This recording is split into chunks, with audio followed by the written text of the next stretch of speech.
Վերջերս ընդդիմադիր որոշ ուժեր բողոքի ակցիա էին անում Հայաստանի ազգային ժողովի մոտ, պահանջում էին ազատ արձակել իրենց ձևակերպմամբ քաղբանտարկյալներին եւ իդեպ Հայաստանի մարդու իրավունքների նախկին պաշտպան նույն Արման Թաթոյանը իր հարցազրույցում նշում է, որ Հայաստանում այսօր միանշանակ կան քաղբանտարկյալներ, միևնույն ժամանակ շեշտում, որ իր պաշտոնավարման տարիներին չէր կարող գնահատական տալ անձի քաղբանտարկյալ լինել կամ չլինելու վերաբերյալ, քանի որ օրենքով կաշտկանդված էր։ Հետաքրքիր է, որ այնուամենայնիվ ձեզ եւս այդ հարցը մշտապես տալիս են ի վերջո։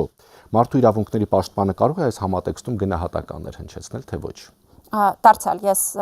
մեկնաբանեմ իմ դիտանկյունից, չխոսեմ գործընկերոջներ կողմից ներկայացված տեսակետի հետ։ Նախ առաջին կարևոր գաղափարը, որ պիտի նշեմ, այն է, որ ոչ միայն մարդու իրավունքների պաշտպանի համար, այլ ընդհանրապես նույնիսկ քաղաքացիների համար, բայց հատկապես հանրային գործիչների համար հստակ միջազգային չափանիշներ կան հարգանքով վերաբերվել դատական ակտերին եւ չմիջամտել դատարանների գործունեությանը։ Հետևաբար կապ չունի, թե ես մարդու իրավունքների պաշտպանն եմ, թե պարզապես գիտնական Անահիտ Մանասյանն եմ, թե պարզապես անհատ քաղաքացի եմ։ Իրականում ունեմ նույն մոտեցումը հարցերի հետ կապված, որովհետև իմ խորին համոզմամբ, այո, դատական ակտերին միջամտել չի թույլատրվում եւ դատական ակտերը բացասաբար մեկնաբանել, այստեղ պետք է շատ զգույշ լինենք, զգայուն լինենք։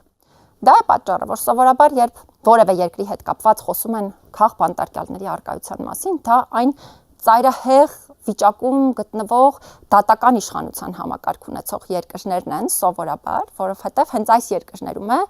որ այդպես համատարած զանգվածային խախտումների մասին է խոսք գնում։ Բայց ես չեմ օգտագործի քաղբանտարկյալ եզրույթը, որովհետև արդեն իսկ նշեցի, ամեն դեպքում մի շարք չափանիշների պիտի իրավիճակը բավարարի, որպեսզի սրա վերաբերյալ խոսելու հնարավորություն ունենանք։ Բայց կուզեմ հատուկ շեշտադրում անել այն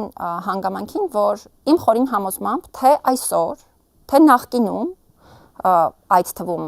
դա կլինի 2008, 2010, 2016 եւ այլն դրանից հետո եկող ժամանակները, իրականում Հայաստանում եղել են եւ կան բազմաթիվ ազատությունից զրկված անձինք, ում ազատությունից զրկելը բազմաթիվ հարցեր է առաջացնում։ Եվ դարձյալ որևէ կերպ չմիջամտելով դատարանների գործունեությանը, որևէ կերպ չմեկնաբանելով դատական ակտերը,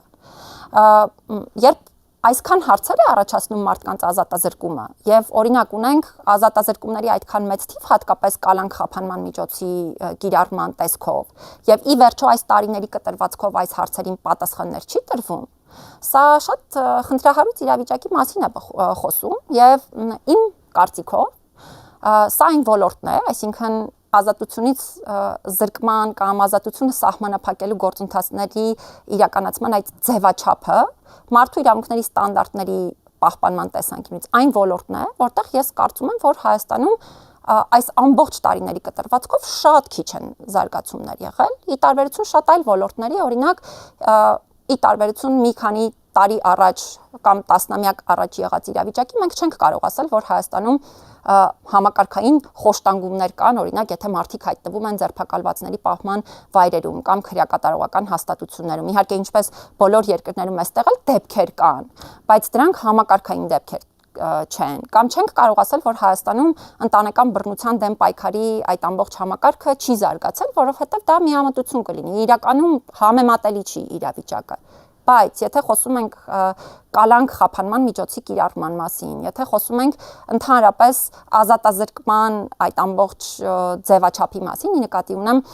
տարբեր իրավիճակներում մարդկանց նախնական կալանքի ենթարկելը հատկապես, նկատի ունեմ, ազատազրկումը որպես պատժատեսակ, հատկապես կալանք խափանման միջոցի կիրառումը, սա այն ոլորտն է, որտեղ իմ ստանդարտը նույնն է, թե նախկինում, թե հիմա ես բազմաթիվ խնդիրներ եմ տեսնում եւ պահանջում եմ պետությունից, որպեսզի այս խնդիրը ի վերջո շուտապույտ լուծում ստանա։ Դուք շատ հետաքրքիր միտք ասացիք, որ միշտ էլ եղել են դեպքեր, երբ մենք հասկացել ենք, որ մարդուն ազատությունից զրկելը բազմաթիվ հարցեր է առաջացրել։ Այսինքն սա լուրջ խնդիր է, որի մասին բարձրաձայնում է հենց պաշտպանը։ Միանշանակ, ես դրա համար եմ ասում, սա չի վերաբերում միայն այսօրվա իրավիճակին, նաև նախկին ժամանակահատվածում, մի նկատի ունեմ այսօրվանից առաջ եղած ժամանակահատվածում ու շատ տարիներ առաջ եւ հիմա,